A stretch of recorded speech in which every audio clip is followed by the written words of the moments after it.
अरे पान के पतैया से सेकता गलसैया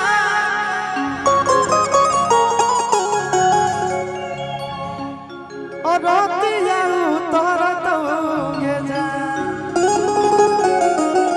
इसका एक बहुत लाइन वायरल हुआ था एक ना, कौन सा कि आगे जा आगे नदिया के तीरे तीरे घूमई तो धुइया धीरे धीरे कपालवा फहरत होगे जा।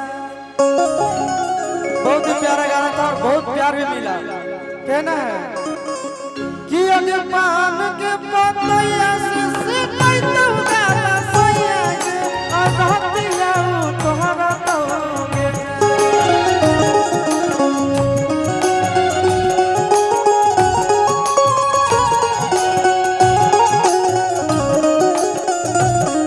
आगे पान के पतैया से सेकई तो गलसैया और रातिया उतरत होगे जा। कि आगे जा आगे नदिया के तीरे तीरे घूमई तो धुइया धीरे धीरे कपालवा फहरत होगे जा।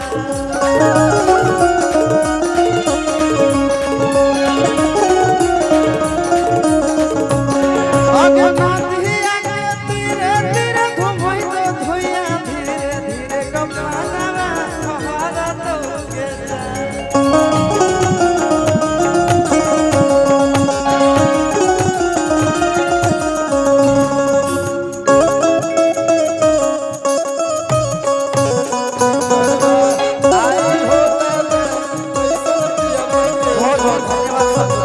बहुत प्यार है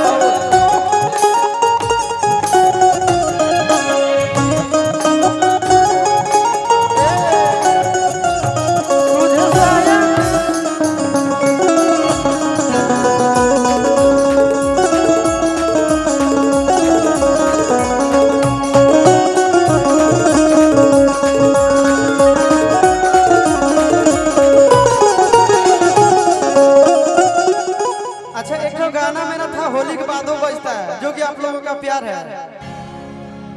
ऊपर छू के कोई को सुने है ना, बहुत बजा था। गा दे गा दे, बहुत अच्छा गाना था वो। कि अरे फगुआ में सही के पीछे करिए सलाम करे है सखी हमारो भला ऊपर झुके नीचे प्रणाम करे है।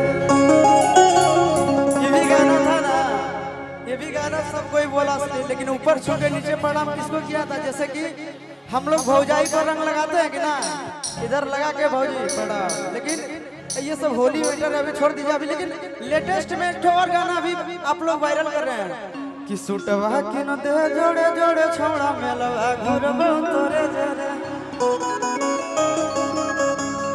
बहुत बवाल है गाना। गाना का बोल है सिंटू कुमार। सिंटू कुमार जी की तरफ से बहुत बहुत पुरस्कार है। गाना का बोल है कि अगे नमी में कमी की होलो सुनवा फोनवा कैले भोरे भोरे। कि नमी में कमी की होलो सुनवा अब फोनवा कैले भोरे भोरे। तो लड़कियां कहती है कि अरे सुटवा के न दे जोड़े जोड़े छोड़ा मेलवा घरबो।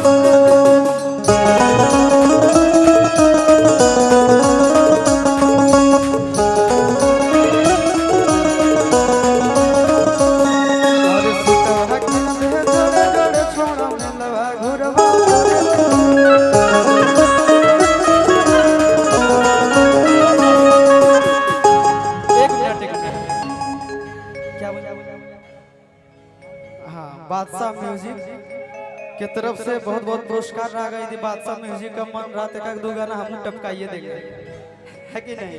कहना है कि नमी में कमी की होलो सुना फोनवा कैले भोरे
लाइन वायरल होता है। इधर का गरम जिलेबी कहीं का फेमस है क्या?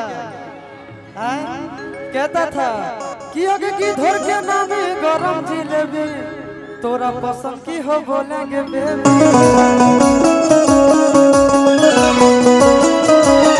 आगे की धर के नाम गरम जिलेबी तोरा पसंद की हो बोलेंगे बेबी।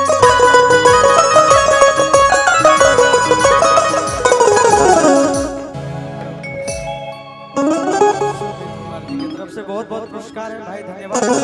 कहना है लड़की कहती है कि अरे खाई ले वो छोड़ा रे जे तो खिलाई भी चौमिन अच्छा चाहे जिलेबी।